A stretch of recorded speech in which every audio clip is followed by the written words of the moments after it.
Okay, as we wait for other people to join, I wanted to keep time to start going through the introductory phase of our engagement. My name is Sentongo Roy, and I'm the senior agronomist at Rainbow Agrosciences Company.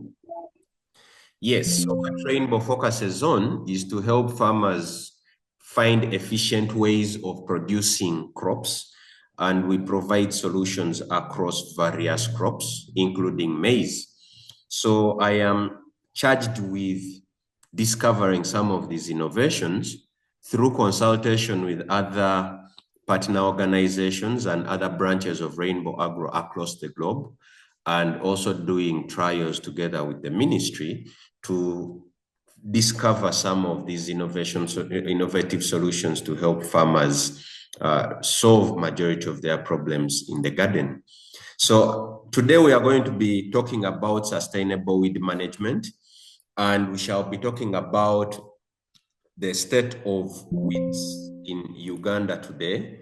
We shall be also talking about basically, these are the objectives. We shall know who Rainbow Agro is, what is the scope of Rainbow Agro across the international level, what experience we bring on board, what is the state of the maize production in Uganda and beyond, how is Uganda comparing with other leading efficient maize growing countries across the world and also in Africa. What are some of the factors that could be influencing Uganda's production not to be really efficient? We shall take a deep dive into weed control and how it influences the maize productivity. Then we shall go into how to sustainably manage weeds in maize at a lower unit cost. And then we look at some of the testimonies that have come in from our Ugandan farmers and agro dealers relating to this technology and also the cost benefit analysis. So first of all, to give you a background of who Rainbow is, Rainbow Agro is a multinational, and we are focused on manufacturing of agricultural inputs, particularly herbicides, insecticides, fungicides, then biological control agents, organic fertilizers, and plant growth hormones.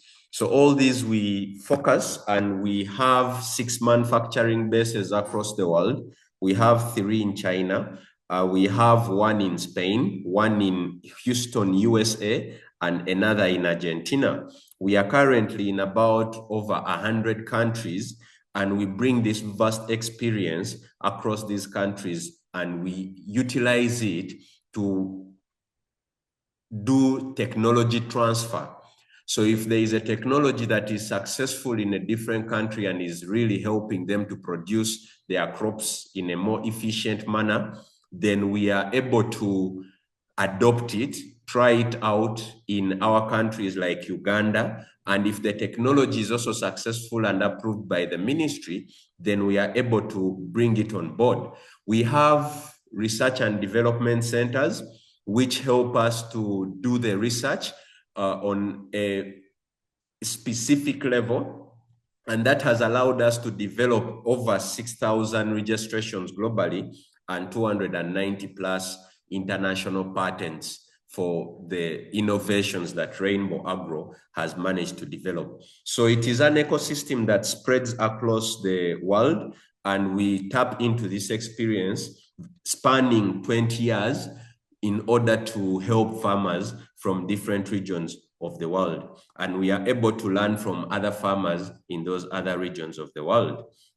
So starting with the current state of maize production, as of 2022, Uganda is having about 2.7 million acres under maize production.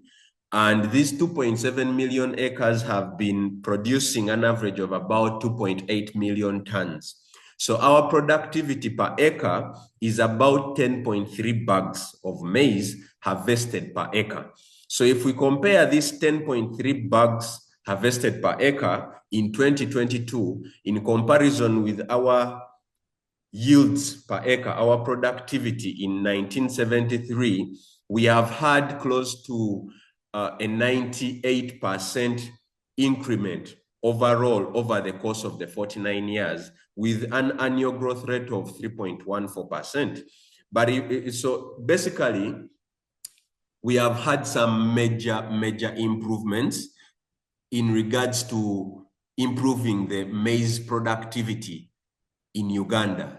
The reason why we focus a lot on maize productivity is that it does not matter how many acres you have under production of a given crop if you cannot maximize the yield potentials of your crop and the yield potentials of those varieties that you're growing.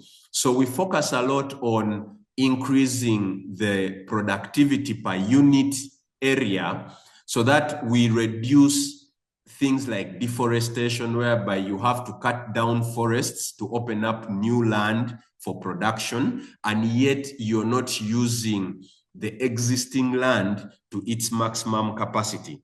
So instead of opening up new forests, we prefer and push for that you increase efficiency and productivity of the resources that you have available, other than increasing the number of resources that you're using in your production process.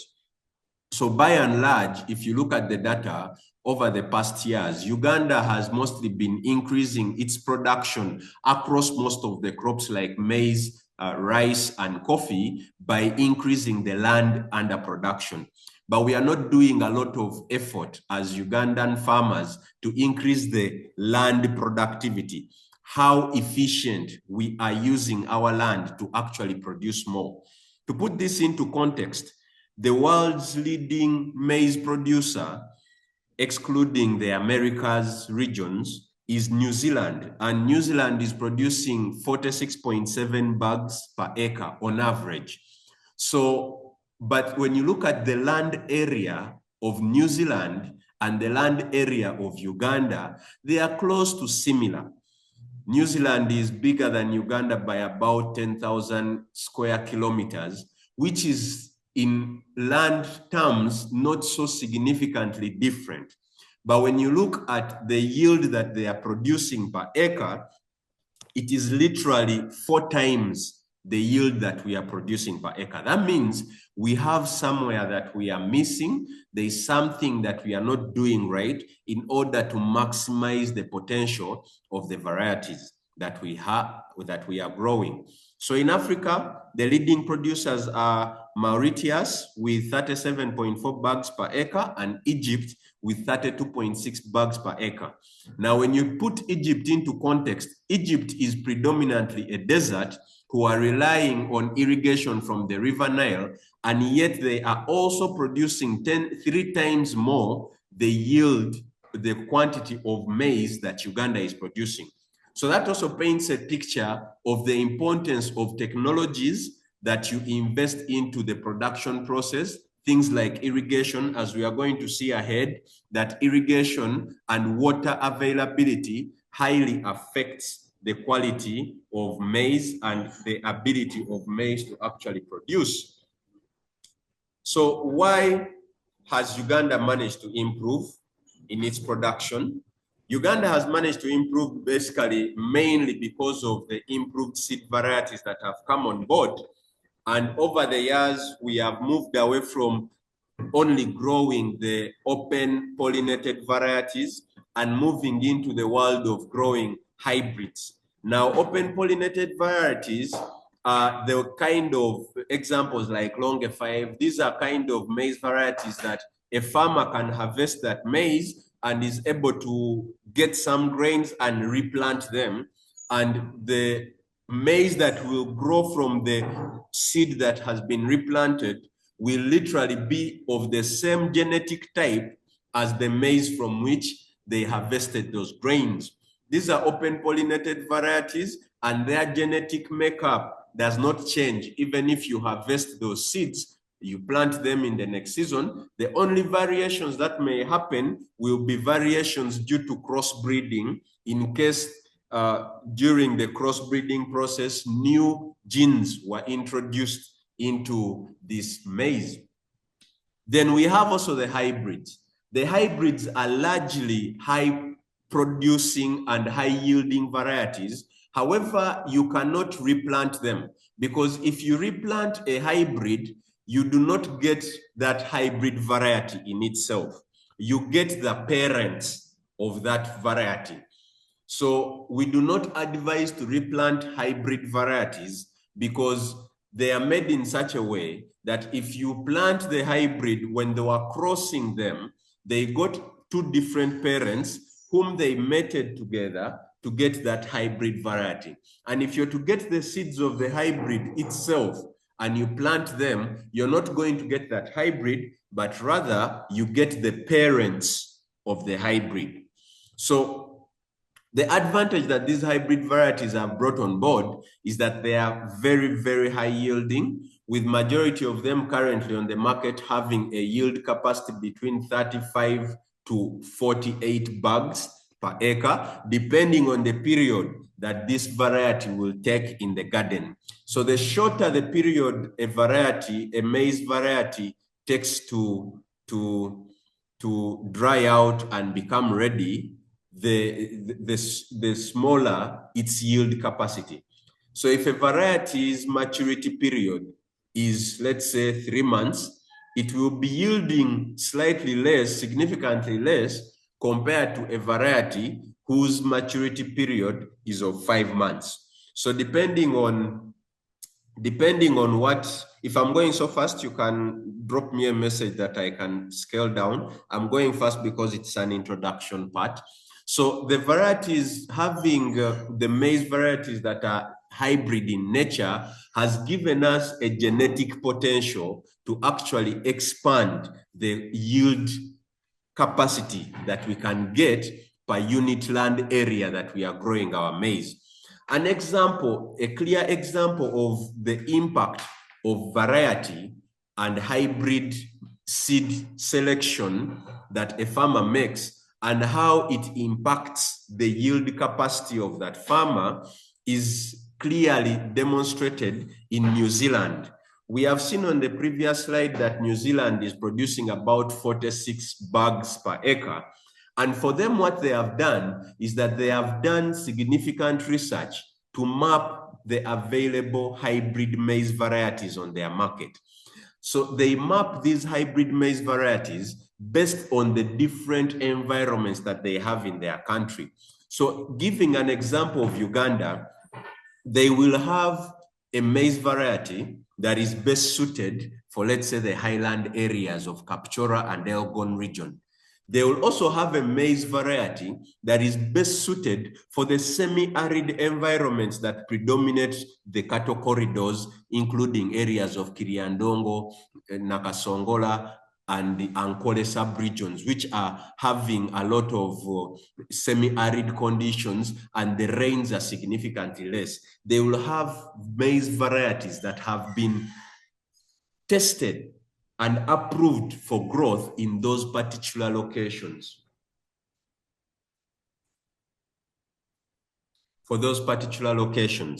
So what also happens is that when you go to the areas, lowland areas that are receiving more reliable rainfall, they will also develop varieties that are suited for that area.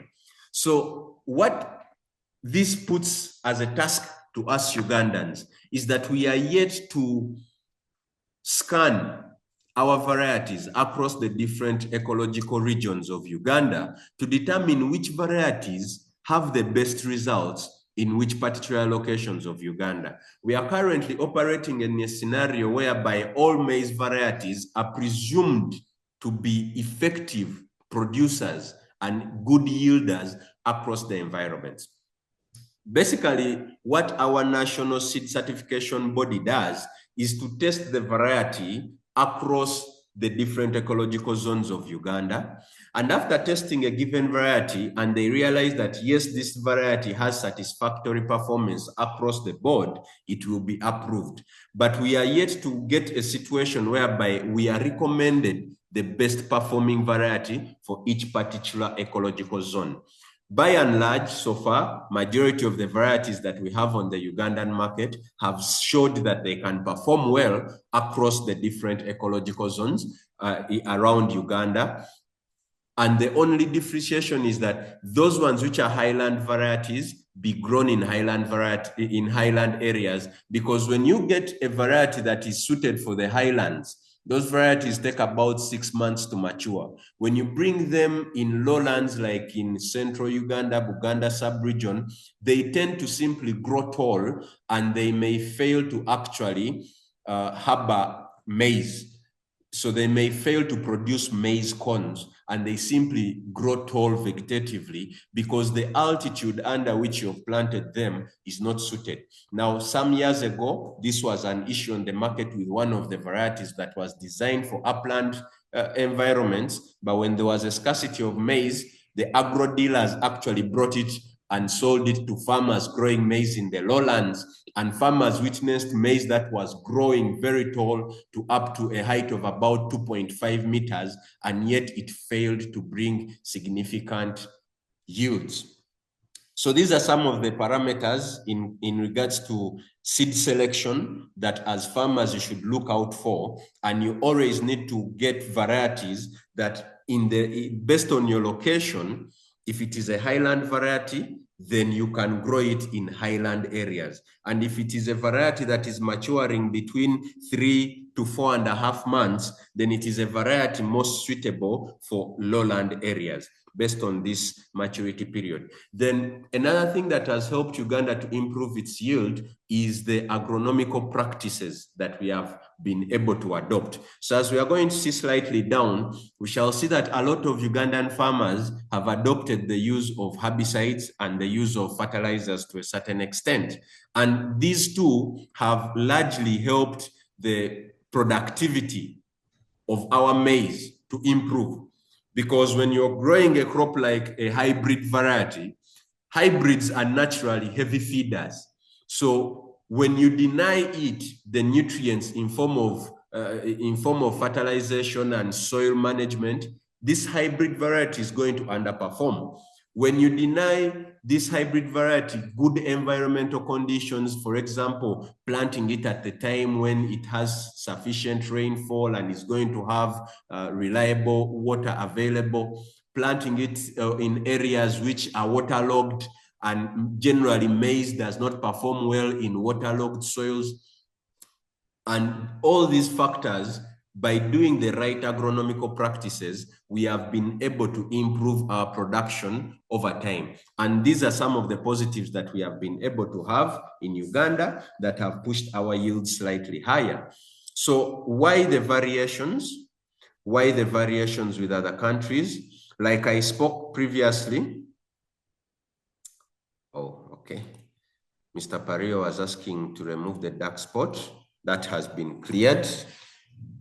Okay, so one of the reasons why we have variations between these countries is, first of all, the climatic variations. New Zealand is close to the equator like we are, just like Australia. And these are some of the countries which have very high performances in terms of maize. So with Uganda also being along the equator line, you would presumably think that we should also have similar good yields and productivity per maize yields per acre also in Uganda. But then there are factors that have made us underperform. But probably the reason why Egypt is not producing as much maize as New Zealand, which is along the equator, it could be down to the environmental conditions, that Egypt is largely a desert area and they rely a lot on irrigation. So that means in the locations where they cannot effectively carry on the irrigation processes, then they cannot use that land for production. And then it becomes a limiting factor in itself. And maybe during the arid environments, there is a lot of heat stress impacted onto the maize, which reduces its yield. And yet in the areas which are closer to the equator, these conditions may be more favorable and can create a situation whereby you have more balanced rains across there. And these are kind of the requirements The maize will need to have a little bit of balanced rains, availability of reliable rains between the planting date to about the tasseling time. Maize needs to have reliable rainfall all through its season. And having a break in this rainfall pattern for even 2 weeks significantly affects maize yields to up to 30%. So this is a picture of how climate can affect yields. Another factor is the maize variety characteristics themselves. So like I said previously, we have varieties that grow very tall and we have varieties that stay short. So basically, a variety's ability to resist lodging. What is lodging? Lodging is when the maize does not stand upright and is standing at an angle. So usually this problem of lodging causes maize to drop its yields. And the yields that are lost due to lodging range from between 14 to 28%, depending on the stage when lodging started to occur. So when lodging starts to occur very early on in the maize loses a higher yield compared to when the lodging occurs later on in the maize's life. But lodging can affect yield as long as it happens before tasseling, before the maize brings that flower on top. The moment your maize lodges before that stage, there is significant yield loss of up to 28%. However, lodging at any other stage beyond that will also affect yield because lodging reduces the yield of maize. For every 1% increase in lodging, you lose approximately 43.7 kilograms of maize per acre. So this is a very big yield loss for every 1% lodging angle. So lodging is a parameter that we have to fight a lot in our maize. And it is largely dependent on different factors. Factors like the variety that you're growing. There are varieties that are simply susceptible to lodging, and when you plant them, they will likely lodge. As majority of those varieties are eliminated during the registration process of maize varieties. However, even the existing varieties can also undergo lodging under certain conditions. What are some of these conditions under which lodging can occur? Lodging can occur in maize if you plant the maize so close to each other. So the taller the variety can grow, that means upland maize varieties, you shouldn't be compacting and planting them so close to each other to create a very huge plant population per acre. Because the more you plant them closer to each other, they are going to have competition for the sun and they will increase in their aggressiveness to grow vertically. So the taller they grow, their stems at the bottom will be weak, and that will cause those maize varieties to lodge. So varieties which are shorter are more tolerant to lodging because they have a firmer foundation along the stem. So other variety characteristics that we look at are environmental suitability, like I spoke about. If a variety is tolerant to drought, then that is a variety that you can go ahead and plant in the semi-arid conditions and the cattle corridors of Uganda, areas like Nakasongola, Kiriandongo, down to Ibanda, Kamwenge. All that is along a cattle corridor, the Sembabule, and parts of Mubende. These are cattle corridors that will require you to plant maize varieties that are highly tolerant to drought. When you get a maize variety that is not tolerant to drought and you put it in these environmental conditions, it is not going to perform well because it is not environmentally suitable for that location.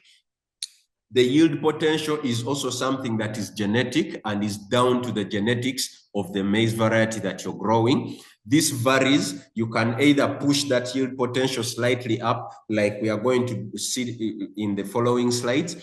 And also the disease and pest tolerance is another thing that affects a lot. So the better tolerance that a variety has to pests and diseases, the better its ability to yield more with limited inputs like insecticides and herbicides and so on and so forth. So soil fertility management is going to be something that we are going to have to work upon as Uganda, because our fertilizer usage and soil fertility management practices are way below the ideal in terms of international standards. So we really need to work on that as Ugandans to have our production potentials in our maize per unit area improving. So the timing of agronomical practices is also something I'll talk about slightly, and also the timing of pest and disease management and intervention. So going back to the plant spacing part, these are some of the plant spacings that we should follow. If you look here on my screen, spacing between rows can be anywhere between those numbers, and spacing between the plant from one plant to another plant is this second column here. So majority of Ugandans are either using this last row of 75 centimeters between rows and 25 centimeters from seed to seed, and this you plant one seed. So that gives you a plant population of about 53,333 plants in a hectare. However, this spacing is mostly used by farmers who are using mechanical means of planting. For example, tractors and mechanical planters. They are the ones who are usually using this plant spacing.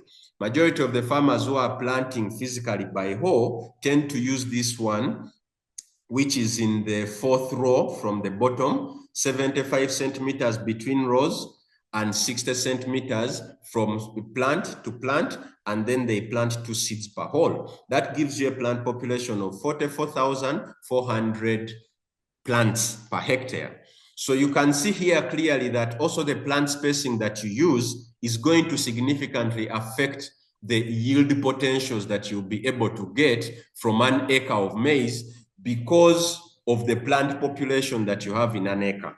So the bigger the plant population, the higher the chances that your yield in an acre is going to increase. And by reducing the plant population, of course, also your yield is going to reduce. However, plant population is not something you should simply say that I am going to increase my population of maize plants in an acre by squeezing them a little bit in the plant spacing, because this can actually negatively affect your maize and actually reduce the yield significantly.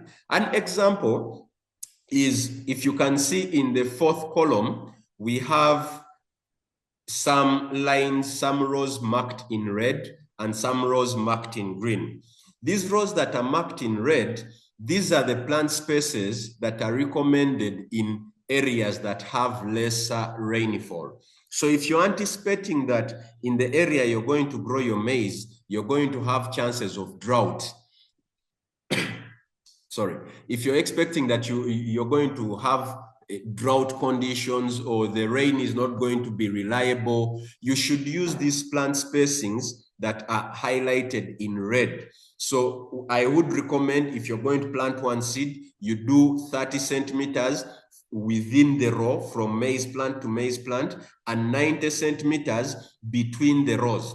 This is going to allow your maize to have enough space between for each maize, and it will allow your maize to consume more nutrients, and it will reduce the competition for each plant, thus boosting your chances of increasing yield. But if you are having a drought condition, you're anticipating drought, or maybe you're growing maize in a cattle corridor, a semi-arid area where the rains are not reliable, and you go on to use this plant spacing of 60 centimeters by 75 with 2 seeds per plant, your maize is going to start competing between itself even before it starts competing with weeds. It is going to first compete between itself. So what that does is that the overall yield of the maize is going to reduce. Even if you have more plants of maize per hectare, which would be 44,000 plants per hectare, and yet the other farmer who has done 90 centimeters by 30 is only having 37,000 plants in a hectare, he's going to get more yield than you, who has squeezed your maize, because this plant spacing he has used is more feasible in a drought-stricken area or an area whereby the rains are unreliable and they are on and off, compared to you who is compacting the crops, and yet there is not going to be enough water, reliable water, to actually facilitate the maize to grow. So plant spacing is another thing that we really need to look at, and we have to optimize it, first of all, to suit the amount of fertilizers that we are willing to inject in each acre of maize, because the higher the plant population per hectare, the more the fertilizer requirement per hectare. So if you know that you're not going to be able to manage your fertilizer applications well, maybe due to financial constraints, you're better off increasing the plant spacing so that each plant can take maximum advantage of the available nutrients in the soil. So these are some of the things as farmers we need to improve, instead of simply going by the standard that I was informed by agronomists that I have to use a standard planting spacing of 75 centimeters between rows, 60 centimeters within the row, planting 2 seeds. It is not a standard across the globe, but you have to understand the conditions under which your crop is going to be growing, and then you base your plant spacing choice on those conditions. So this next slide is showing us partly what the fertilizer requirements could be to achieve certain yield potentials. Primarily, maize would prefer to use manure when we are fertilizing the maize. Why we pick manure is that manure in itself improves, not only provides nutrients to the maize, but it also improves the soil environment under which the maize is growing. So increase in manure content in the soil by you maybe composting, getting some cow dung that you've composted together with the leftovers of beans or groundnuts or maize from the previous season. You compost them together, and then you introduce them in the garden per hole as you're planting. This is going to improve the efficiency of the maize to actually absorb nutrients from the ground. What manure does is that it improves the soil quality around the maize, where the maize is growing. And by improving this soil quality, it is improving what we call soil porosity, how effective water can penetrate through the soil. It improves what we call cation exchange capacity. And this factor of cation exchange capacity is what allows the maize to actually absorb nutrients from the soil. So when you use manure in the soil, it is not only providing nutrients to the maize, but it is also improving the soil quality around the maize, thus enabling the maize to find it easier to pick nutrients from the soil.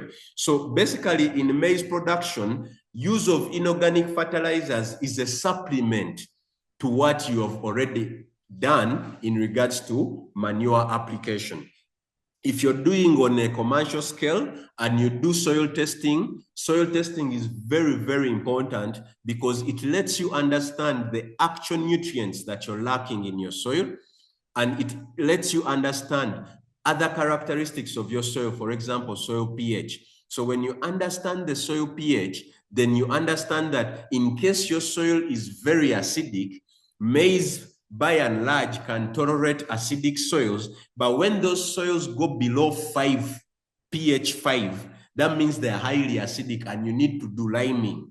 Even if maize can tolerate acidic soils, it is very recommended for you to do liming, because what liming is going to do is going to increase the pH closer to neutral or slightly above neutral. And what that does is that it makes more nutrients available in the soil.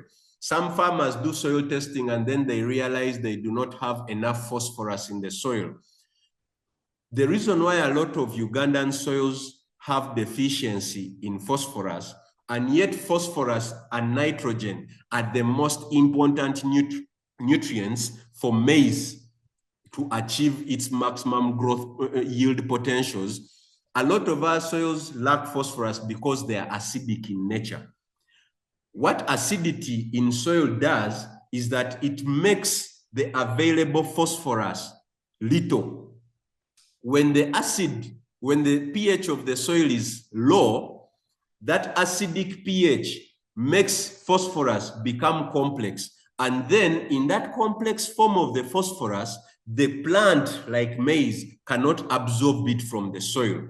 And many times, simply liming your soil without even you having to buy phosphorus fertilizers, but you simply lime the soil, liming is going to increase the pH, and that increase in pH is going to make the phosphorus that was previously unavailable to the maize to become available in a form that can be absorbed into water, and the maize can absorb that water along with this phosphorus. So it's very important to manage for soil pH. It is very, very important for you to at least try and do a soil testing so that you understand the dynamics of your soil, especially when you're going commercial 10 acres and above. Do not go into maize production while gambling. It is better to know these small details about your soil, because they are going to be details you do once, and they are going to help you for a prolonged period of time. They'll be saving you a lot on the cost of fertilizers, and they will also be saving you a lot on the cost related to the yield lost due to lack of phosphorus and nitrogen. So here, these are simple calculations of how much fertilizer in kilograms per acre you can add to complement manure. And this first fertilizer, the base of fertilizer, NPK 18460, that is DAP, diammonium phosphate, that is DAP. And then the next one, which is top dressing, NPK 4600, that is urea. So these are the two ingredients. Urea, nitrogen, and phosphorus are the nutrients that maize requires the most in order to have maximum yields. Some other micronutrients that maize needs include boron. So boron, you should apply boron fertilizers in your soil at least every 3 years, especially when you're growing your maize on sandy soils. You need to add boron in your soil because boron quickly leaches out of sandy soils. Then if you're growing your maize on sandy soils, it would also be very good that when you're doing your top dressing, you do not apply all these kilograms at once. So let's say you're going to do top dressing with the 76 kilograms per acre of urea. It is good practice to split that top dressing of urea into two. So the first top dressing you can do at 3 weeks after planting, whereby you're going to use about 35 kilograms to 40 kilograms in an acre. And then you do the second top dressing at about 5 weeks after planting. So what this does is that in sandy soils, you avail the nitrogen nutrient at portions, and because nitrogen easily leaches out in sandy soil, when it rains, that nutrient is easily taken away by water into the deeper layers of the soil. It is important to do this split application of the nitrogen, at least at 3 weeks, the first application at 3 weeks after planting, and the second application at 5 weeks after planting. This is very important for those farmers who are growing maize in sandy soils, all up to sandy loam soils. As long as you hold your soil in the hands, and when you rub your soil in your hands, you feel stones inside it, you should be following this advice when you're doing your top dressing. Moving on to the relationship of weed control and maize productivity. Maize productivity per acre is highly affected by the concentration of weeds and the period over which you leave these weeds in your garden. So the longer you leave weeds in your garden, they are definitely going to affect your yield significantly, and therefore they will be affecting the amount of money that you can make out of each acre of maize, which we call the return on investment. So among early maturing maize varieties, if a maize variety can dry out within 3 to 3.5 months, usually these varieties are not largely affected by weeds. And as you can see here, the plant height reduction that happens, that if a plant was supposed to grow up to a height of, let's say 60 centimeters, if you leave it to grow in weeds within the first 30 days of its life, that height is only going to reduce by 4 centimeters. So early maturing maize varieties are not highly affected by weeds. Because of the speed and pace at which the maize grows, it quickly outperforms and outcompetes the weeds.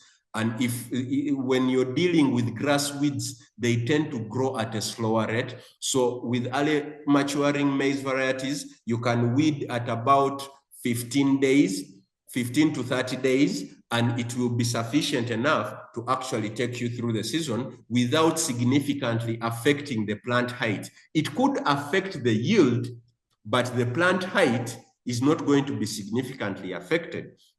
But when it comes to the medium to late maturing maize varieties, these are highly affected by weeds.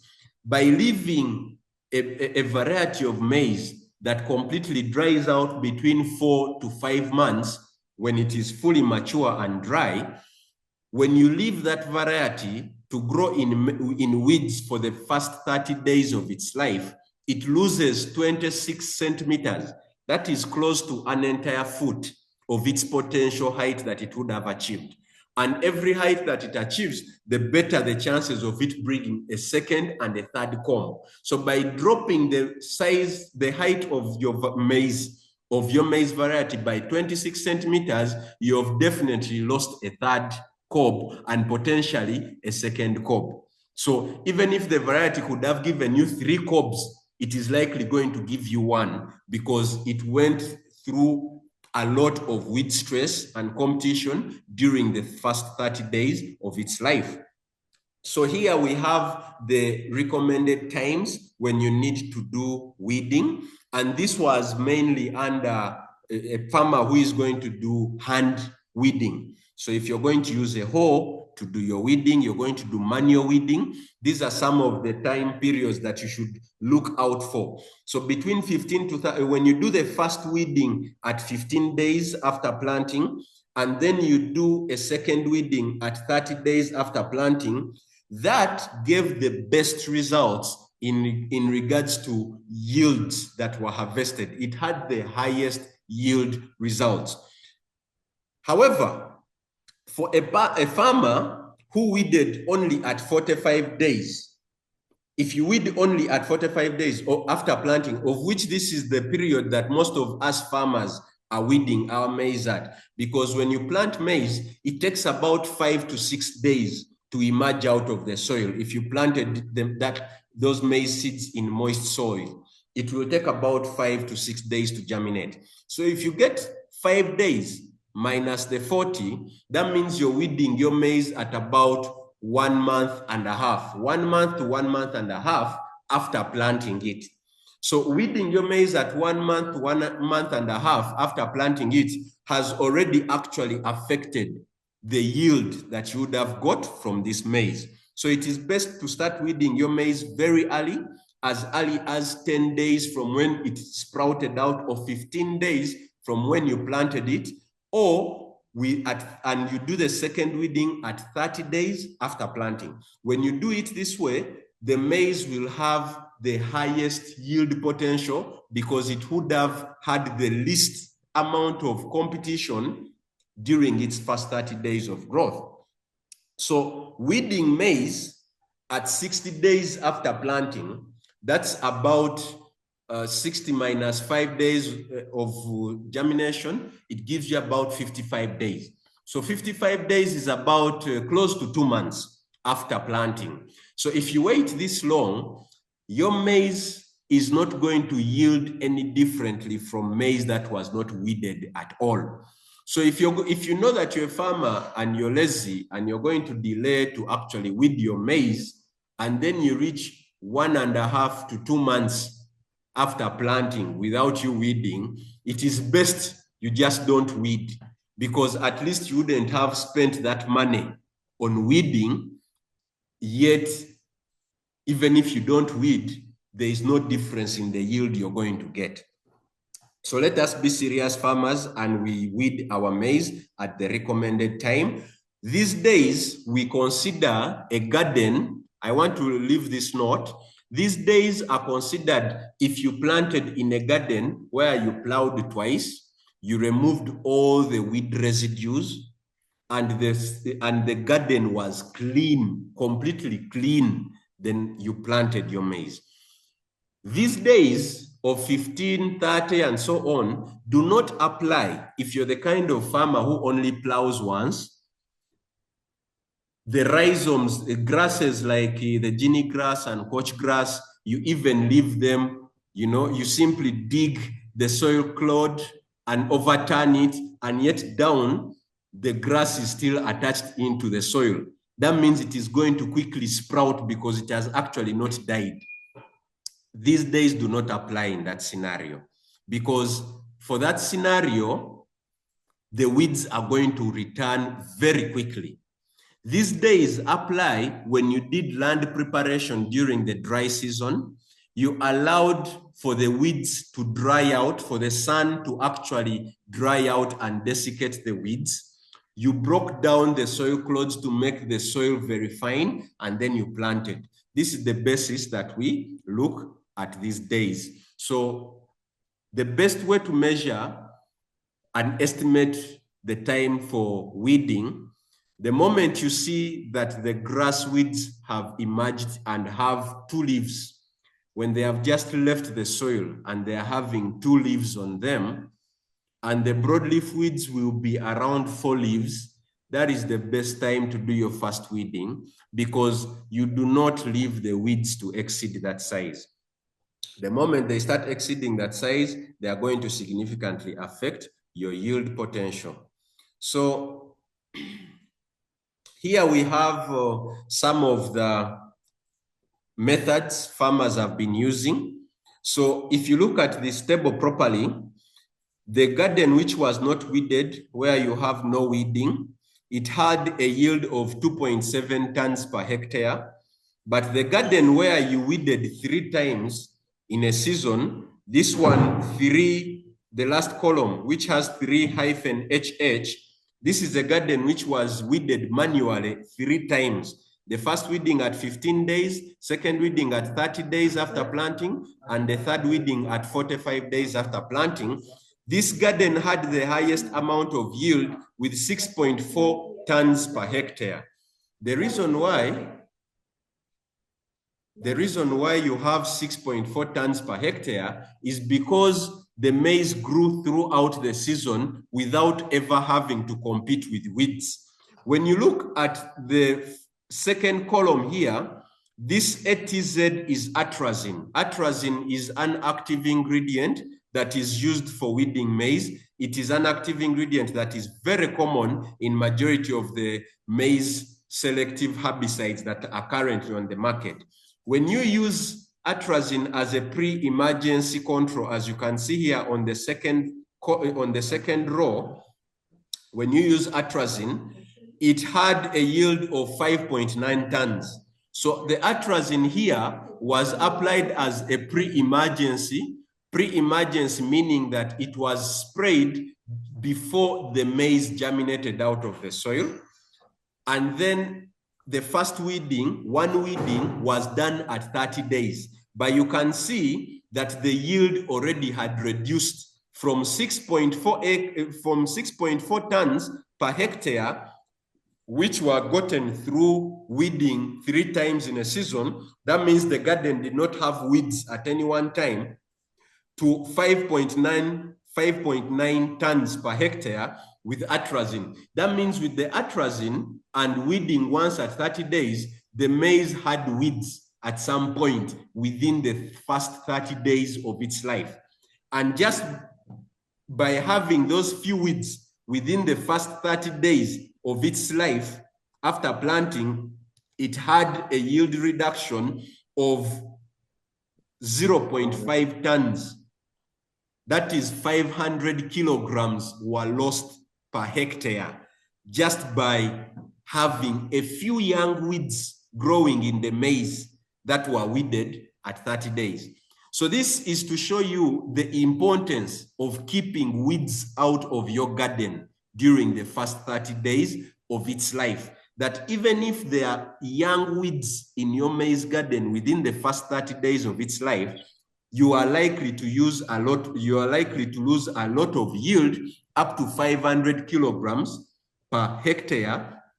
And if I am to convert that to acres, so that is 500 divided by 2.5, that's a loss of 200 kilograms per acre that you left in the garden simply by leaving young weeds to grow in your maize during the first 30 days of its life. If I calculate these 200 kilograms and multiply them by an average cost of maize of 600 shillings, you just left 120,000 shillings in the garden.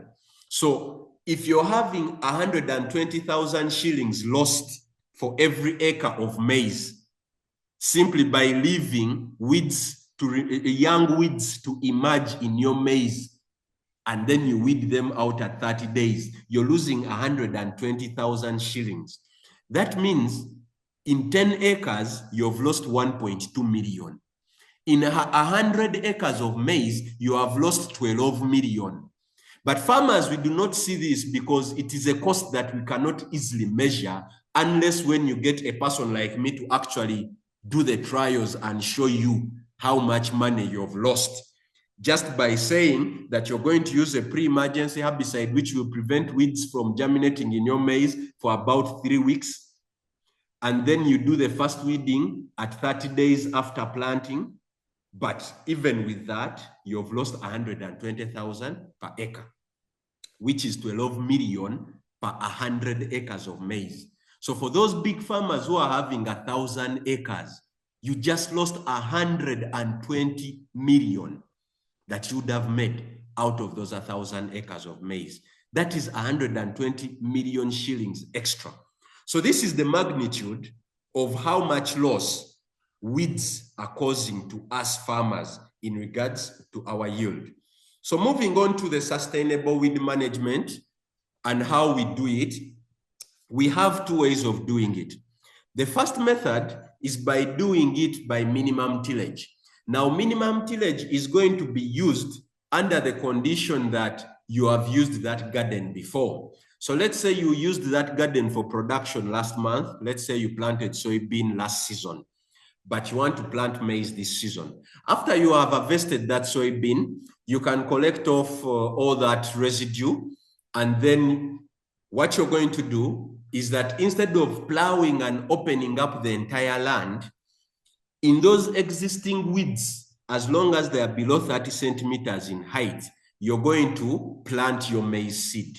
And you're going to also put your fertilizers, the basal fertilizers for planting, you put them also in the soil. So after doing that, you cover the maize seed, and immediately you're going to get Readout. Readout is a non-selective herbicide for killing literally all weeds. So it will help you to clear the land. It helps you to remove and desiccate, to kill off all the weeds that had emerged from the soil. You'll get 1 liter of Readout per acre of maize if the weeds that are there are below 30 centimeters in height. You've planted the maize, immediately you mix the Readout together with the Tamex. So also the Tamex, you will need 1 liter per acre of Tamex. So 1 liter of Tamex per acre of maize. So by mixing Readout and Tamex, Readout is going to help you to desiccate and kill off and clear off all the weeds that had emerged and grown from the ground. What Tamex is going to do, and Tamex is the one which is going to do the donkey work. Tamex is first of all going to help us to eliminate the sedges. Sedges in Uganda, they are called katabuteme. So sedges are very stubborn weeds in that in most cases, they remain in the maize because a lot, including glyphosates, do not kill these sedges properly. So Tamex is tasked with helping us to eliminate these sedges. Number 2, Tamex is going to also help us to do the job that 2,4-D would have done. So if you're using the combination of Readout and Tamex, you do not need to integrate in 2,4-D as a must. So unless your weeds are really, your broadleaves are really, really massive, then there you can integrate in small quantities of 2,4-D of about 30 mils per 20 liter, or 30 to 50 mils per 20 liters. So Tamex is going to do a job of killing out the sedges. It's going to do the job of removing the wandering dew. The wandering dew is in Uganda, it is called enanda. In Runyankore, they call it entisia. So this wandering dew is going to be removed by the Tamex. And Tamex is going to make sure that all the weeds, the weedy seeds in the ground, together with the rhizomes and the roots of all these perennial weeds like couch grass, guinea grass, and the rest, Tamex is going to paralyze them and prevent them from sprouting to up to 3 months. So how does Tamex do this? Tamex, when it is taken up by the weeds, Tamex causes the weed cells to stop multiplying. So that means those weeds remain stunted and paralyzed at that level. Then also the ones which have absorbed it, they stop to manufacture food. So you'll notice, even if you sprayed Readout and Tamex, if you sprayed Tamex on broadleaf weeds, you'll notice that their green color fades out and the leaves turn whitish. Because Tamex works by removing the chlorophyll, the green color in the leaves, whereby the leaves remain white, then it will paralyze the root system of these weeds, whereby the weeds can no longer grow. They are no longer producing new cells. And what this does, because the weed is no longer producing food and it is no longer growing, this weed is going to start to starve. So as the weed starves, it is going to dry out. Now, when it dries out, under in the ground, in the soil, we have the microorganisms, the bacteria and the fungus and the rest. These ones are going to start to feed on these dying roots, these paralyzed roots of the weeds and the rhizomes of the weeds. So when these microorganisms feed on these roots start to decay. And when these roots decay, they are going to now contribute to organic matter in the soil, because all the nutrients that have previously been locked up in these roots and weed plant parts are going to rot off and return those nutrients into the soil. Now the maize is going to be able to absorb these newly released nutrients up and use them. This mechanism is also what allows Tamex to make the soil more porous. What do I mean by porous? I said previously that soil porosity is whereby the soil has enough air spaces so that it can absorb water. So when it rains, the water does not necessarily run off because the soil has enough pores down, air pores, that water is going to sink into the soil as it fills those pores. So what Tamex helps in increasing soil porosity is that when the rhizomes and the roots of the existing weeds dry off and then they rot, the parts where they were previously passing are going to remain empty air spaces. Now, when it rains, these empty air spaces, they are micro in the soil, are going to be absorbing that water. And that will allow the water, instead of it running off and creating soil erosion, it is going to simply drain into the soil. So these mechanisms help a lot on improving the soil quality and the soil porosity, and therefore they are the mechanisms that eliminate the need for healing. Why do farmers do healing? Majority of the farmers do healing because of the lodging effect. That when the maize has lodged off, they know from experience that when maize lodges and bends over, they are going to lose yield. So they come and do healing in an attempt to put the maize back at 90 degrees from the soil. However, even when you do lodging, remember you're going to do healing at a stage when the maize has finished tasseling. You have already lost about 14% of your yields. That means for every 100 kilograms you would have harvested, you've already lost 14 kilograms of your maize. So why wait for the lodging to occur? Why not handle the lodging before it occurs? How do you handle the lodging before it occurs? Like I said, you use the correct plant spacing. If you're using a very tall variety, you need to increase plant spacing slightly to reduce competition between them. If you're using a shorter variety, early maturing or medium maturing varieties, these varieties don't tend to grow very tall and are more tolerant to lodging, so you can reduce their plant spacing and increase the plant population per acre. The second way of preventing lodging is by use of adequate fertilization. Like we said, providing enough phosphorus so that the root system does not lodge and is also firm. Secondly, providing enough nitrogen so that the maize grows vigorously and has a strong stem. The third way of preventing lodging is by avoiding the use of 2,4-D as a post-emergency herbicide. What 2,4-D? 2,4-D is a hormone. It is a naturally occurring hormone that occurs in all crops. But when you use it to weed the maize at an early stage, it is going to corrupt the growth mechanism and speed of the maize. So when it corrupts that maize growth mechanism, it makes the maize cells to start to elongate at a faster rate. By elongating at a faster rate, your maize starts to increase height significantly faster than normal. And what that causes is that it causes the stem to become weaker. When the maize grows and puts on height, and it already has this previously weak stem that was caused by use of the 2,4-D hormone as you're trying to weed the maize, this maize stem is going to be so weak that it cannot hold the weight of the maize foliage, and that is going to cause that maize to lodge. So all these things you can actually prevent by using Tamex and Readout as a minimum tillage. After planting, you use the Readout and the Tamex. Tamex will make sure that you do not need to do any post-emergency weeding after the maize has germinated for up to 3 months.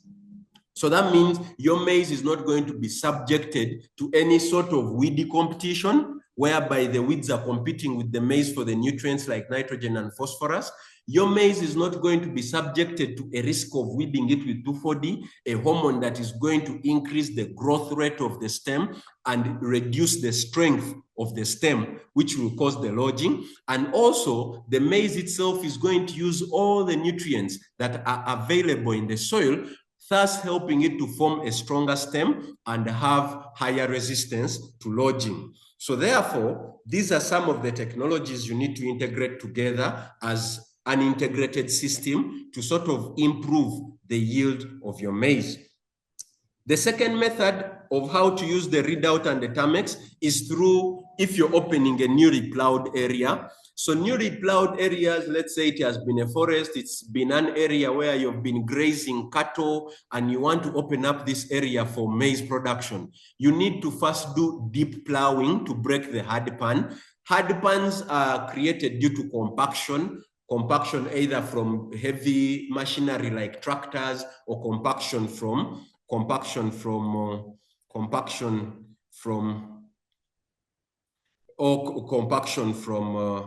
animals. I was reading some of the comments here. Okay, how many seeds is needed in a hole? Okay, these were some questions that were coming along. So compaction causes a hard pan. Compaction can be through animal activity or through heavy machinery like tractors. So you need to deep plow to remove that hard pan under. And after removing that hard pan, you need to do a second plowing so that this soil is softened up. Then when you sow the seeds, you can simply use Tamex alone. This time at 1.5 liters per acre, you will apply it alone on the clean soil, which does not have weeds. If the soil had some few weeds that had sprouted out of the soil, maybe they were about 3-4 inches tall, Tamex can kill them off. So you don't need to mix Tamex together with Readout if you're going to be using Tamex on an area that you've completely plowed out properly, you've broken all the soil clods, those those big soil clods that tractors tend to leave, if you've crushed all of them and the seed bed is all soft and tender, you can plant your maize, cover the maize seed, and spray Tamex alone at a dosage of 1.5 liters per acre. So the expectation of Tamex, I've taken you through this, that it will help you to prevent the weeds from germinating in your maize for up to 2.5 to 3 months without having any weeds. It is going to help you eliminate the need for fast weeding and even healing, which is usually second weeding. You don't need to do those because Tamex will not allow the weeds to grow. And the third thing, it is going to help you conserve organic matter in the soil, because all these weeds that you've killed off and they have dried off, when it rains, the rain is going to compress them down onto the soil. First of all, they will form a form of a mulch. They'll act like a mulch, but secondly, they create a very favorable environment under them where microorganisms get to thrive, where microorganisms will break down all this organic matter into nutrients that your maize is going to take advantage of.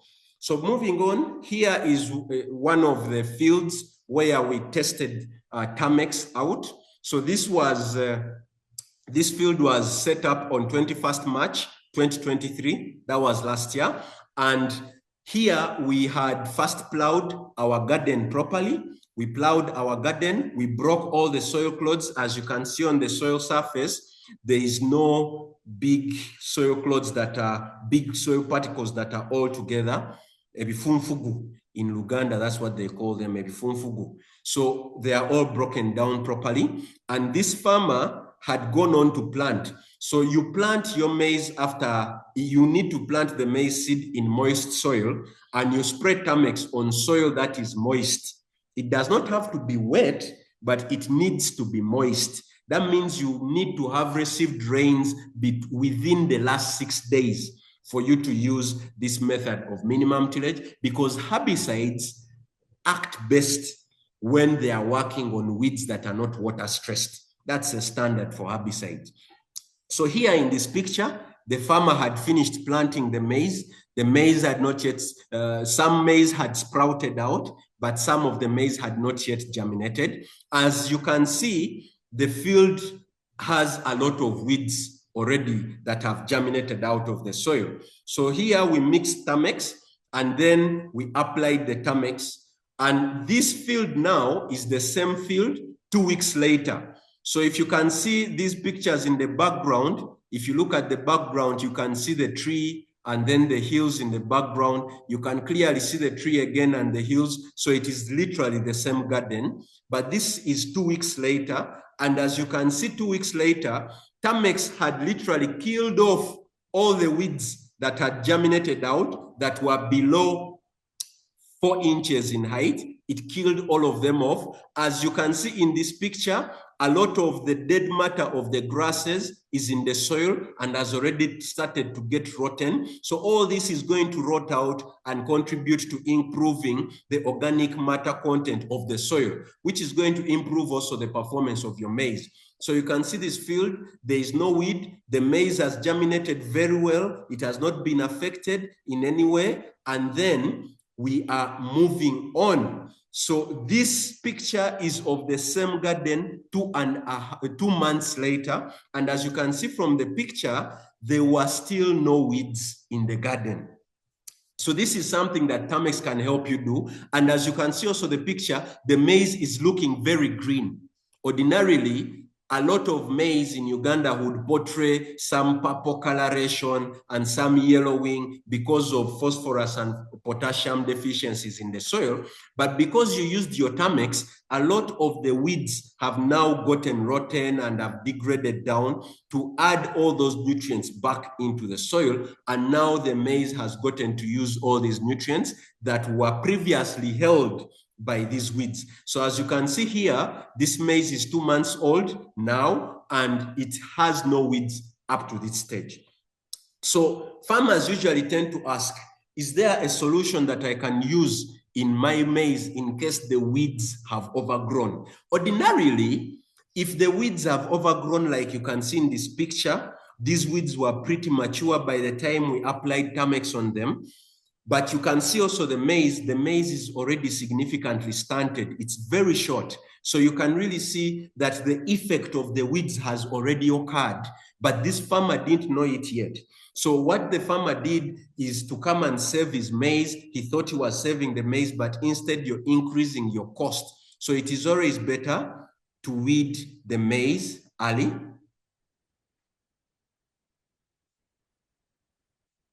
So it is always better to weed the maize before the weeds sprout out. Or there is someone who is asking, I see the yellowish of maize. So the yellowing of maize that occurred here, it is something very good question. I had forgotten that. So as you can see in this picture, there is some maize that has a little bit of damage on it.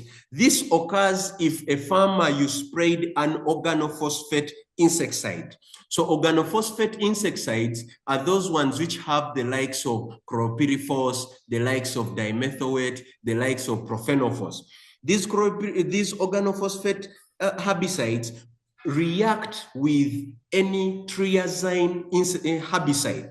So triazine herbicides, we have the likes of tebuthyrazine, we have the likes of atrazine, simazine, and so many. So these triazine herbicides are majority the ones that we have on the Ugandan market. But what happens when you use them is that the maize, of course, is going to partly absorb them, because as weeds absorb them, also the maize absorbs it. But the maize, for it can break down these herbicides. So when you use the herbicide alone, you realize that there is no injury on the maize. However, when you come and spray an organophosphate insecticide within 5 days, this phytotoxicity occurs. The organophosphate insecticide will injure the cells of the maize, because the cells of the maize were still young. They are going to absorb this organophosphate insecticide, and the organophosphate is going to react with the triazine. So the recommendation to prevent this is that when you plant your maize and you use any triazine herbicide to weed it, whether it is Tamex, whether it is atrazine, whether it is simazine, whether it is ametrine, any of those, as long as it is a triazine herbicide, you should opt for insecticides like porcelain, which is emamectin benzoate, because this emamectin benzoate and porcelain are not going to react with the triazine herbicide. It is only the carbamate insecticide, the likes of carbofuran, the likes of tabufos, all these are active ingredients that can react together with the organophosphates. So that is a way you can prevent that insecticide herbicide injury that can occur. However, this injury recovers very quickly within 7 days, so it is something that a farmer shouldn't be worried about. It recovers within 7 days, and the maize goes on to perform extremely okay, as we can see in this picture of 2 months later. But as a precaution, avoid using an organophosphate insecticide, the likes of chlorpyrifos, dimethoate, and profenophos, within 5 days of using a triazine herbicide, the likes of Tamex, atrazine, and simazine. Okay, very nice question coming in the comments there. Very nice question. So we're looking at the weeds, whether Tamex can actually work as a post-emergency herbicide. As a post-emergency herbicide, we do not mix readout in the Tamex, because readout, like I said, is non-selective. It kills everything that it touches. So if you mix it together with Tamex, you're going to injure your maize massively. So if you want to weed the maize, you can simply use Tamex alone. So as you can see in this previous picture, the weeds are within 4 inches. The weeds of this height, like we see in this picture, you can use a dosage of up to 150 mils of Tamex in 20 liters of water, and you will need about 5 to 7 jerrycans per acre of maize. The Tamex will be able to kill off all the weeds and leave only the maize. If the weeds have grown on above 6 inches to a height of about 6 inches, like we can see in this picture, we use a dosage of 200 mils in 20 liters of Tamex. However, Going back to how Tamex works by paralyzing the cells of the weed and making this weed to stop manufacturing food. That means it kills the weed by paralyzing it and starving it. With this said, you cannot expect a mature weed this big of 6 inches to starve to death within 6 days. It will take some time, about 14 to 21 days, for it to actually completely dry off. The reason why I'm saying this is that some farmers who use Tamex, because it is 55,000 a liter, they expect it to work in 2 days. Tamex is a herbicide that is slow but sure. The reason why it is slow but sure is because it kills weeds in a very sustainable manner. It kills weeds by starving them and by paralyzing their cells. So by doing this, it has very little impact on other microorganisms within the soil. So we cannot expect Tamex to have a weed dead within 2 to 3 days. Tamex is systemic. It is largely taken up through the leaves and through the roots. So as long as you apply Tamex when the soil is moist, it will mix up with the soil water, and then as the weeds try to pull water and nutrients, they are going to pull this Tamex along with it, and then Tamex is going to be able to kill off these weeds by starving them and by paralyzing their cells. So it will work slowly. To have this sort of impact on mature weeds which are about 6 inches tall is going to take you about 21 days. The positive is that the moment you apply Tamex onto weeds, within the next 4 hours, it has been absorbed and those weeds stop manufacturing food. So that means it makes the weeds paralyzed within 4 hours after applying the Tamex. So in a sense, that as long as the weed is paralyzed, it is no longer taking up water sufficiently. It is no longer forming food through photosynthesis. So it is not making new food for itself. And now it is surviving on the food that it has already stored. So that means the bigger the food storage and the food reserves that the weed has, for example, the likes of couch grass and other perennial weeds, they tend to have very huge food reserves because of that network of underground roots and rhizomes. These will allow this weed to survive for a relatively longer period compared to a weed that is about 4 inches in height that has very little food reserves. So Tamex, what you have to know as a farmer, that the moment you apply it at the correct dose, the weed will eventually die. However, the bigger the weed, the longer the period it will take to die. It takes between 7 to 21 days for Tamex to completely wipe out the weed, for you to see that this weed is completely dry. But for the weed to stop manufacturing food, for the weed to stop competing with your maize, it is just a mere 4 hours. So this picture is showing us the effect on the broadleaf weeds. So if you can look here, these small dark spots, those were broadleaf weeds. They were about 1 foot tall, 12 inches tall. So as you can also see in this picture, the maize was already having a bit of potassium deficiency. And this is evident because this maize is already competing with the weeds. And that means the maize is not absorbing the nutrients that it needs to absorb. So with that said, I just want to take you through some of these testimonials from some of the agro dealers and farmers who have used Tamex and this technology before. So you can listen in briefly for about 3 minutes, and then I'll take you through the cost-benefit analysis. So we shall go through the cost-benefit analysis next, and then I'll be welcoming questions. To not accept his words. Then I was like, I need to test Tamex. You see? So I had to go for maize the previous season. So what I did, I had to buy Tamex, some good liters from him. Now, we did like this. After planting, we made sure that we plant the whole field. So on the third day, that's after planting, we had to apply Tamex, the whole field, and we had to observe what was going to happen. This is what happened. We never saw weeds for the first month. However, in the third week, amalanga, those leaves, those weeds that have the they have broady leaves. Yes, amalanga. It's called amalanga. I don't know the English part. That one started getting whitish. It started getting whitish, all of it.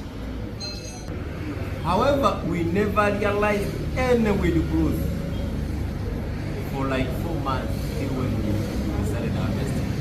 So Tamex is a very good chemical. So for any farmers who need to use Tamex, I can second them to go for it.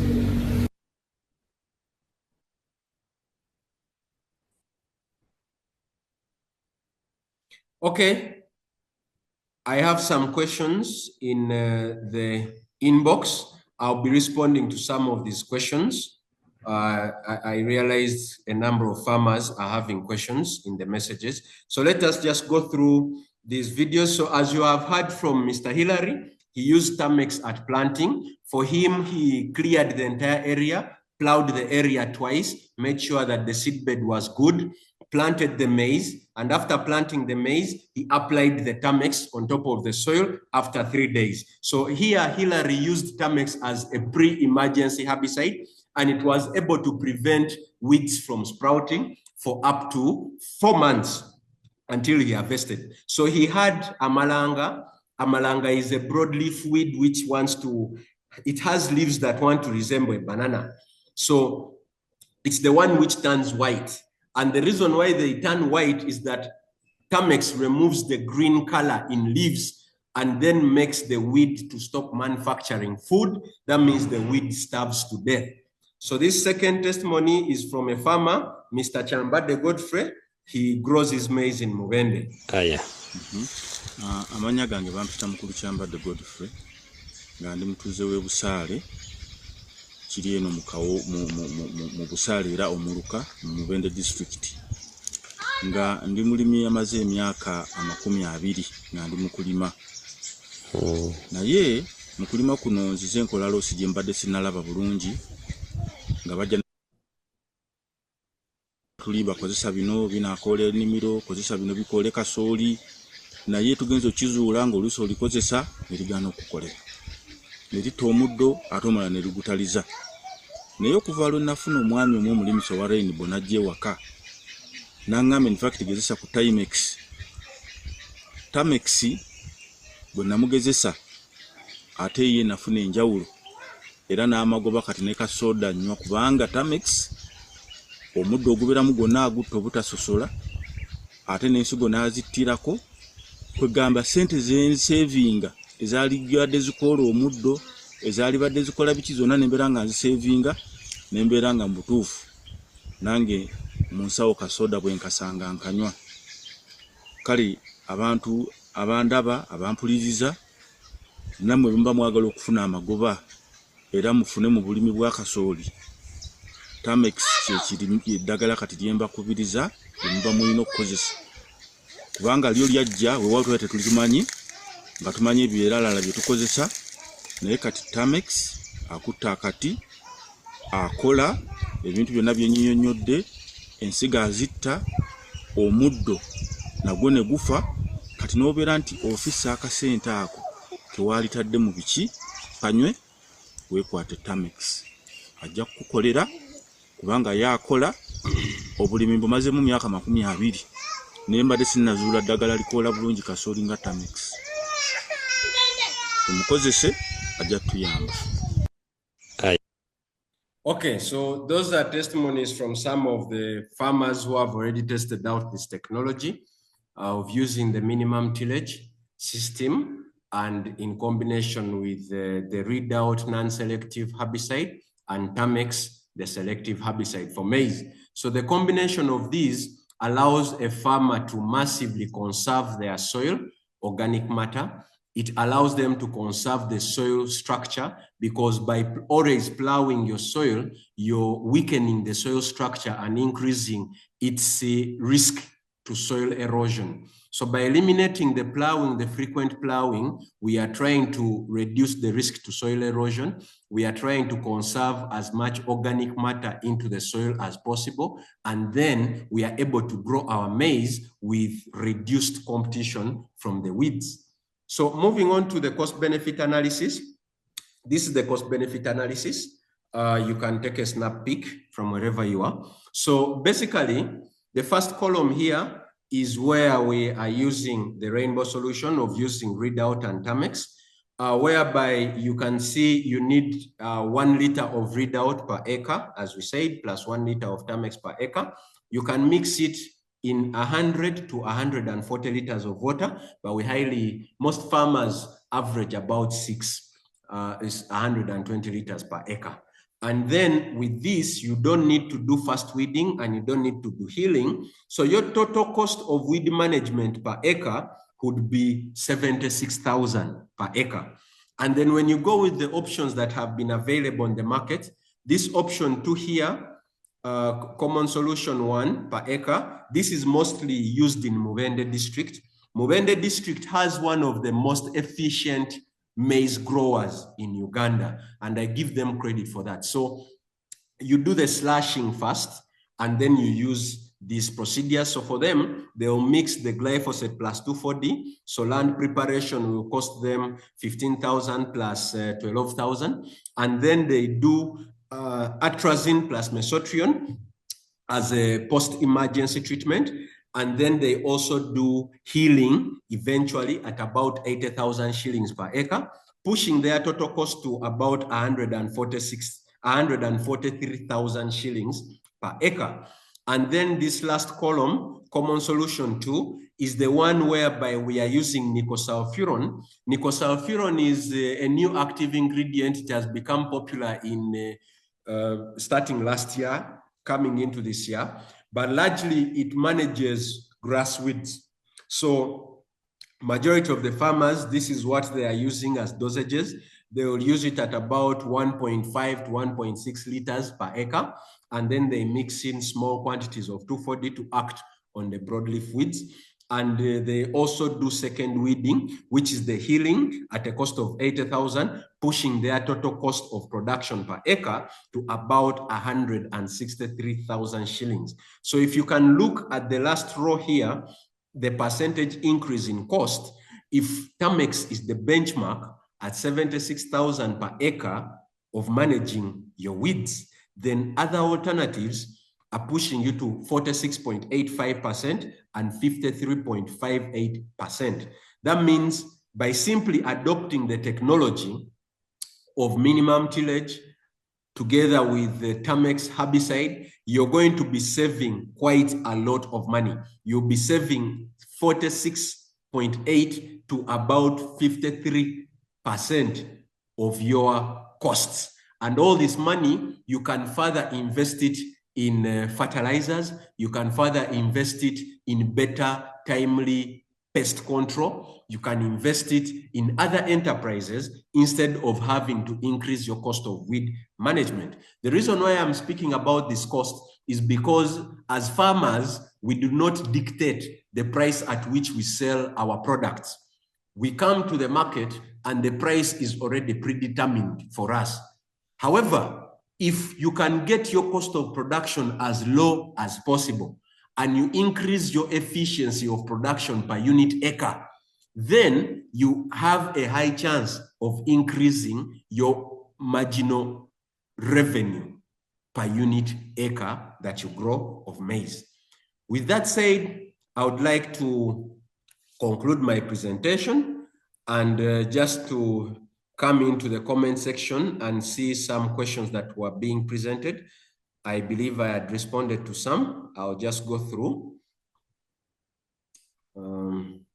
So Mr. Sentongo, you find a farmer to do all the requirements and he will find getting like 500 kilograms to 700 kilograms in an acre. Oh, so this one is, yes, Mr. Tony, you raised this comment. It's a very good observation. It is true, farmers are getting 500 to 700 kilograms per acre, but it is because they are not being efficient in their production. They are undermining some of the things that we have trained through, and therefore this limits their production capacity. Right now, we have hybrid varieties that can yield 40 bags in an acre, but many farmers are averaging between 8 to about 12 bags in an acre of maize. And that is a farmer who has really invested and done well. The reason why we are getting such low yields is because when you go back to what we have spoken about, the effect of lodging on our yields, we lose yields there, and we are losing 43.7 kilograms per acre by just 1 degree, 1%, you know, lodging by 1%. So from 90 degrees, 1%, that is 9-degree lodging. So if you move from 90 degrees to 80 degrees, your maize has just lost 43.7 kilograms per acre. Then if it further moves another 1%, you're losing a lot of yield. So that's why our yield in Uganda is low, because we allow our maize to lodge. And I have taken you through the reasons that make maize to lodge and how you can use the minimum tillage, the combination of readout and Tamex as just after planting your maize, and also addition of fertilizers usage, optimum fertilizer usage, how all these can help you to boost your yield. So how many grams per hull of maize? We estimate per acre of maize, if your maize seed is big sized, we estimate about 10 kilograms of seed per acre. And then depending on the plant spacing you're using, if you're going to be using the plant spacing of 25 centimeter within the row by 75 centimeters between the rows, you're going to be using 1 seed per plant per hole. And if you're going to be doubling that size to 60 centimeters within the row and 75 centimeters between rows, you're going to be using 2 seeds per hole. So just to get you back to that slide, you can take a picture of this slide. It will be able to give you a picture of the number of seeds. This number of plants per station is the number of seeds you put in each hole. And then this second column space between plant station is the space from within the row, from one hole to another hole within the same row. And then space between rows is the space from one row to the next row. So you can copy these. It will be a very guiding thing for plant spacing and number of seeds per hole. Then another question, how many seeds is needed in a hole? Yes, I've responded to that. Mr. Success, thank you for the appreciation. What are the active ingredients in those products? So the active ingredients in these products, readout is mainly glyphosate for 80%. Then Tamex has a combination of 3 active ingredients. The first ingredient in Tamex is tebuthyrazine. The second ingredient is S-metolachlor, and the third ingredient is mesotrione. So each one of those has a role it plays in enabling Tamex to be sustainable and also have a good action period. So tebuthyrazine is what is going to help you manage majority of the grass weeds. Then S-metolachlor will help you to manage majority of the broadleaf weeds that have not yet germinated out of the soil. Then the mesotrione is going to help you to manage the broadleaf weeds that have sprouted out of the soil.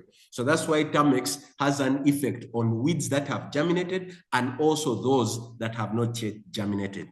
Maybe something I forgot, Tamex has a residual period of 2.5 to 3 months. After that, Tamex is non-existent in the soil because it is constantly broken down by microorganisms in the soil. So after 2.5 to 3 months, don't get shocked if some weeds start to sprout. The advantage is that by 3 months, the maize is already mature and it can suppress these weeds on its own. And majority of the grain filling and the tasseling and the building of dry matter in the maize has already been done between 0 to 45 days after planting. So by the time you're having these weeds growing back after 3 months, the Tamex has already helped the maize achieve its highest potential. Just going through the questions. How do you reach the soil ground when the weed is that long? If I got you, well, that is, should mix with soil water. I don't understand the question properly from Mr. Joseph, but I think it's about Mr. Herbert. I can see your hand. Let me just respond to these questions in the chat. Then I'll open up the mic. You can ask those questions. So in case there are any that I wouldn't have responded to in the process. So how do you reach the soil ground when the weed is that long? So if the weed is 30 centimeters long and you're going to mix Tamex together with Readout, majority of our knapsack sprayers in Uganda have enough pressure to push the herbicide spray through the weed and to reach onto the ground level. But it is usually when the weeds are above this height that you need to really first slash it off. So the best way of doing it is that it is always best to first slash the weeds in the garden, and then these emerging weeds that are sprouting out is where you plant your maize seed, you cover the seed, and then you apply the herbicide. That is the best way to do it. So when Tamex gets into the soil, it mixes up with the soil moisture in the soil. So if your soil is dry without moisture, that means Tamex is not going to get mixed up with any soil moisture, and that means the weeds will not be able to take it up. So it is very important to always apply herbicides on moist soil. Someone is asking me, is it possible to mix Readout and Tamex at the same time, and at what time to apply? So when you're mixing Readout, that is a question from Mr. Tony. So when you're mixing Readout and Tamex, yes, it is possible to mix them together. So in the knapsack sprayer, you first put about 5 liters of water. You first fill the knapsack to quarter way. If you're using a boom sprayer, still same thing, fill the boom to quarter way. Then after that, you mix Readout first into the water, you mix the water, then after you measure your Tamex, and then you add into the water, then you mix and top up to 20 liters or up to full capacity of the spray tank. So by doing this, you're able to have a good mixture of the two, and they will not react together. You can spray. So the time of spraying these, Readout and Tamex in combination, are only used before your seeds germinate. After the seeds have germinated, you eliminate Readout. You only use Tamex. Tamex alone after the seeds have germinated. Is it easy to get these herbicides in agro shops? Yes, these herbicides are readily available, Mr. Kalisa, in the agro shops, or you can go to Container Village. Rainbow has an outlet in Container Village where you can actually access all these herbicides. Then I also need a copy of the presentation. Oh, okay. Is Tamex for maize only, or it can be applied in other crops? Okay, this is a very nice question from Mr. Mugisha Richard. Tamex is strictly for maize and sugarcane and a bit of sorghum. For other crops, we use another herbicide called Mebuto. Mebuto is used in soybean, it is used in beans, it is used in tomatoes, it is used in green pepper, it is used in chili, you can use it in eggplant, potatoes, and all other crops that are sister crops to tomatoes. So capsicum crops and the solanaceanum crops, all those you can use Mebuto, and also the legumes that is looking at beans and soya. But Tamex, we only use Tamex to handle maize and sugarcane.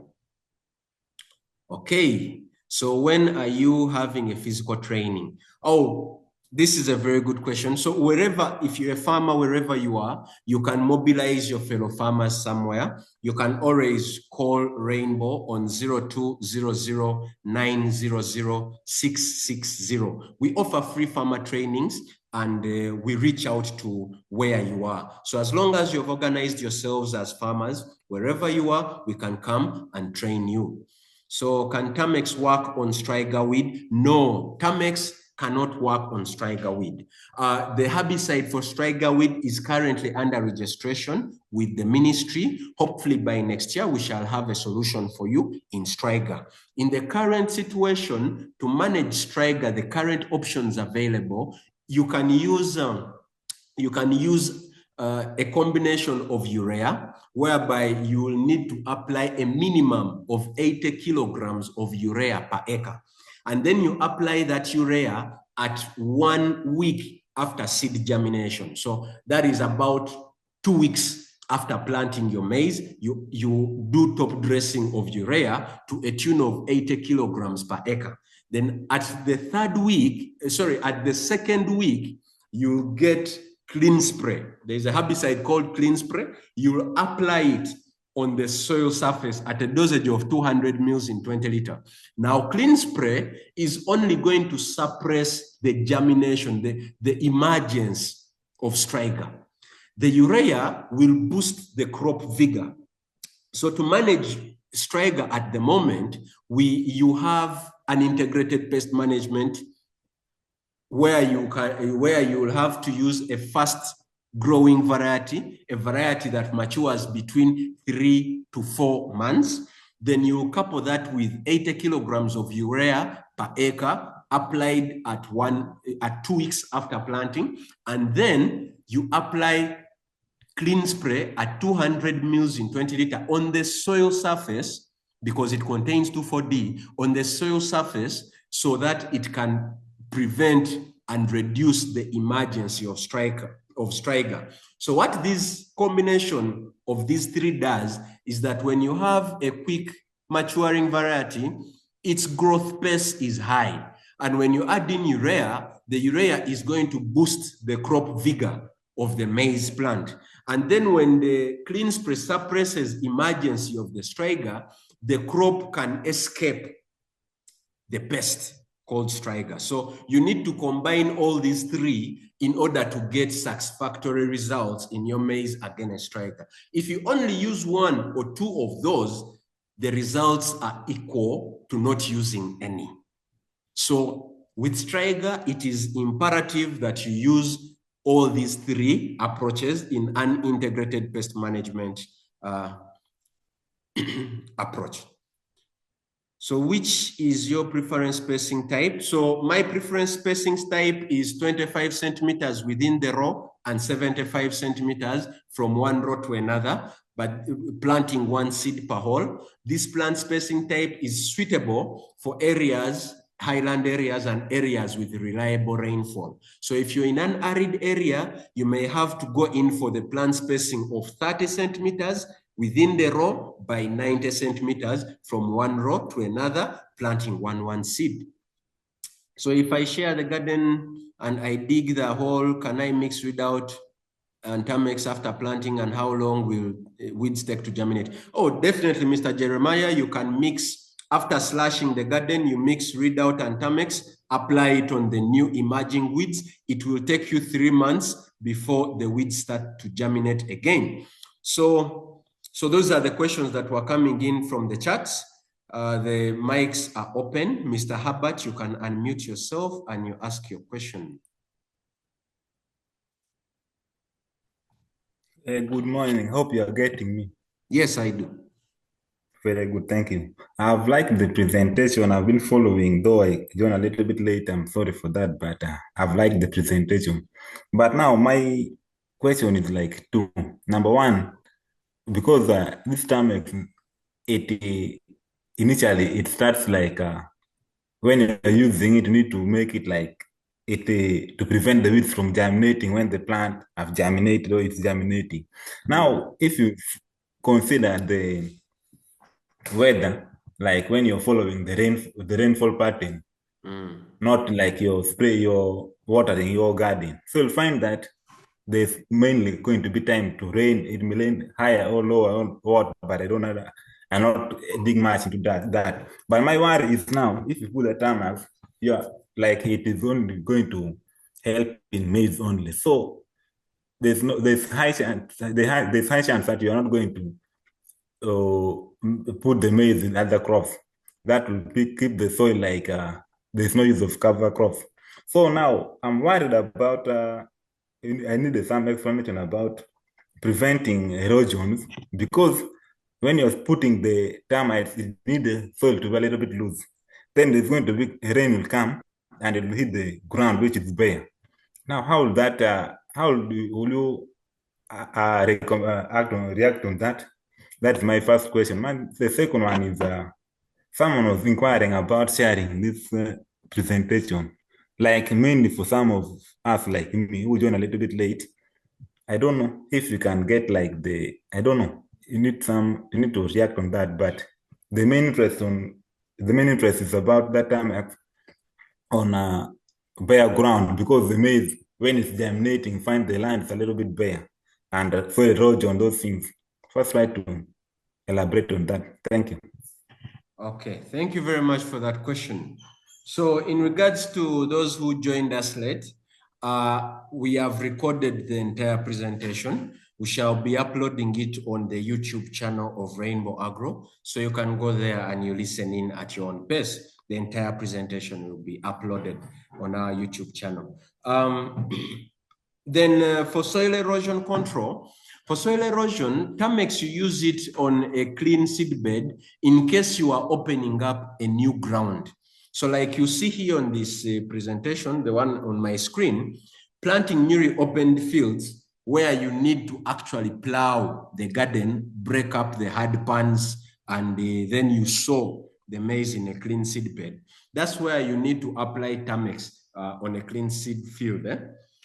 But where Tamex helps us in managing soil erosion is in this way, that when you do minimum tillage, that means you're not loosening the soil particles. The soil is going to remain compact together. You know, the structure of the soil is going to be maintained. So all you're doing is digging the particular hole where you're going to plant your seed.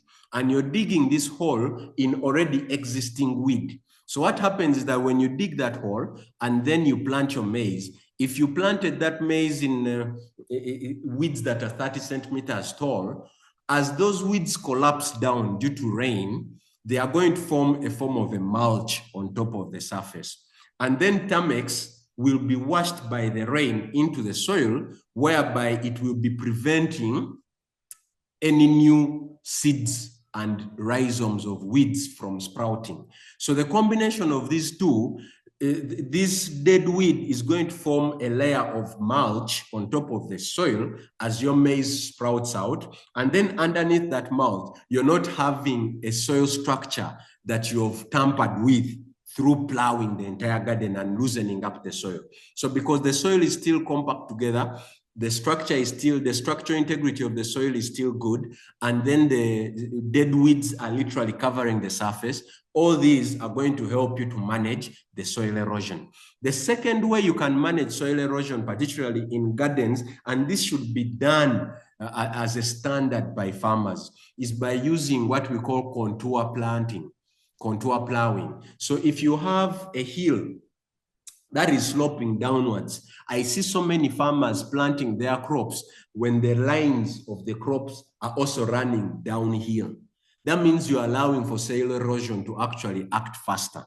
What you're supposed to do, you plant the lines of your crops across the slope of the hill. So when you plant your maize across the slope of the hill and you're only digging the hole where you're going to put the maize, whereby when you're digging that hole, you dig and put the soil uphill. When you're digging the hole, don't put the soil downhill, you put it uphill, so that it creates a form of a mini barrier to running water. And when you plant that maize across the contour, across the slope of the hill, that maize itself is going to help you to capture soil as soil is being moved downhill by water. So all these are engagements you can integrate in to manage soil erosion in a field any field really for any crop, not only under Tamex. But Tamex will help you manage crop soil erosion through maintaining the integrity of the soil structure and also maintaining the organic matter that will be covering the soil layer. Is there any other question that may need responding to? Okay, Mr. Jeremiah is asking, can I mix Redout 2,4-D and Tamex the same after planting?